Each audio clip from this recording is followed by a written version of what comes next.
I am a person that has had to learn self-care, and I'm still learning it.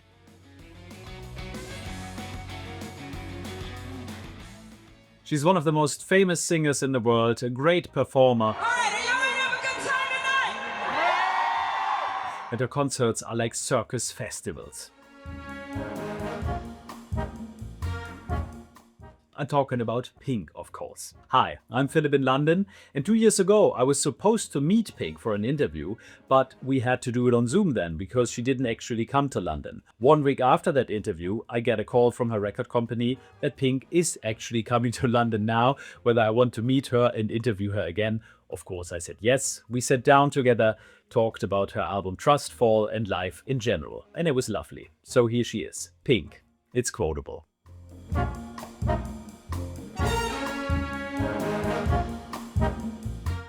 Am I still hooked up? Love the outfit. Thank you. Cool. So yeah, we spoke 2 weeks ago, but now we In offered to do it in person. I'm so happy. I'm fed up with Zoom. I don't know about you, but Yeah, I mean, it's easy to be in your kitchen. yeah, well, that's true. Yeah, so let's talk a bit about Trustfall. Okay. The album is obviously about trust. How easy do you find it to trust people, all the people in your life? When you realize that people can only hurt you if you let them, you can trust everyone. I am a truster. I am two things at the same time. I am a person that's incredibly defensive and tough, but I'm also just super open and vulnerable as well. Like I'll just dive into an empty pool at night. Oh, really? Yeah. Okay. So when you sing Close Your Eyes and Leave It All Behind, you think it really is that easy? Yes, I do. After all this time, I do. I think it's a choice. And I think the reward is huge. Experience, love, feelings, cuddles. I'm a big fan of letting go. Sounds good. That sounds liberating. Yeah, yeah. You are opening the album, however, with I'd say, very melancholic, When I Get There. You've spoken about this before, that you lost your dad, that you lost your nanny Trish. How much has that, or actually what impact has that had on your life and on your music?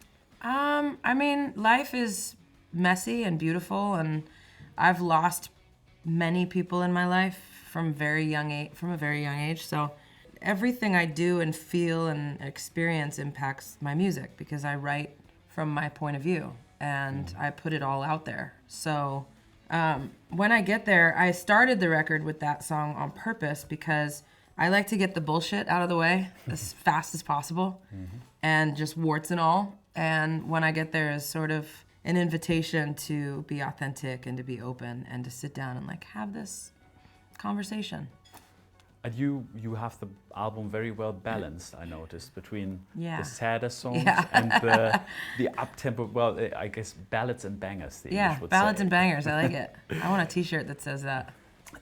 Have you done that on purpose? Is that because it reflects maybe life? Yeah, I think that's the balance of life, right?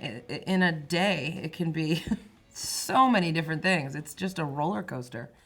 And I have this tattoo on my arm that says a time to weep, a time to laugh, a time to mourn, and a time to dance. That's what it is. Speaking of which, Never Not Gonna Dance Again is, I think, a song about wasted chances or missed chances to do something that you really want. When we spoke before, you told me about how the paparazzi affected you. In the end, you didn't go into the water with your kids. How much do you really care what people write about you in the media, which photos they print and what they write on social media? It just depends on the day, really.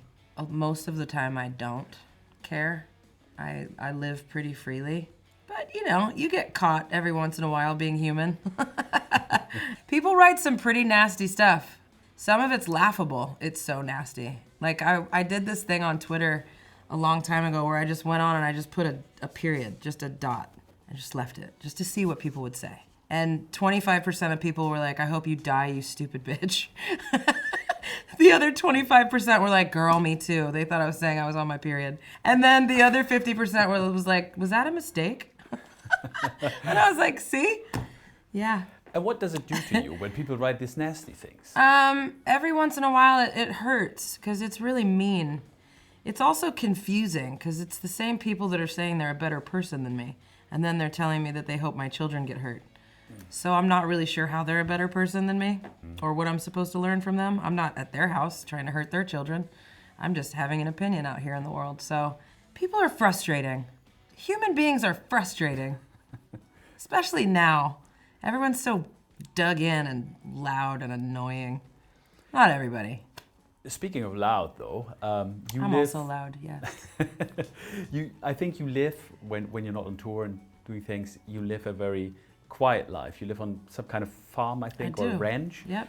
Is that the work-life balance you need as a rock star? That once it's all done, you need to be in a Yeah, I calm think we all environment? have to learn how to unplug from the stressors of our life. And for me, it's nature. It's always been either the ocean or trees. And I make wine, and that's my other gig. And I am a person that has had to learn self-care, and I'm still learning it. Sometimes I forget. I think sometimes all of us forget. We put away self-care in order to survive and produce, and for many reasons. So me living on a farm is self-care. And how does it feel when you, I mean, a few years ago you played Wembley Stadium, for instance, and you got a big tour lined up. After playing a football stadium and then coming home to that, how does that feel? I think it's great. It's humbling because my daughter says things like, "Can you stop singing? It's very distracting." I'm like, well, some people like it. It's good. I like both, right? I love to perform. I love it.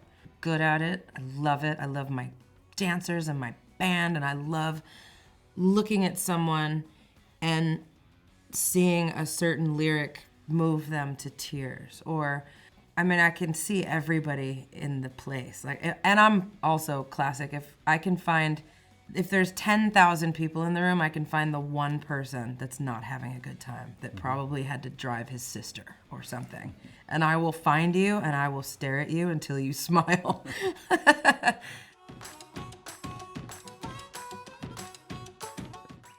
So that was the first part of my interview with Pink. Watch this space for the second part. I will also tell you in the second part of how I actually met Pink before, more than 20 years ago, by chance in Florida. If you enjoyed this video, give it a like and don't forget to subscribe. It's Quotable.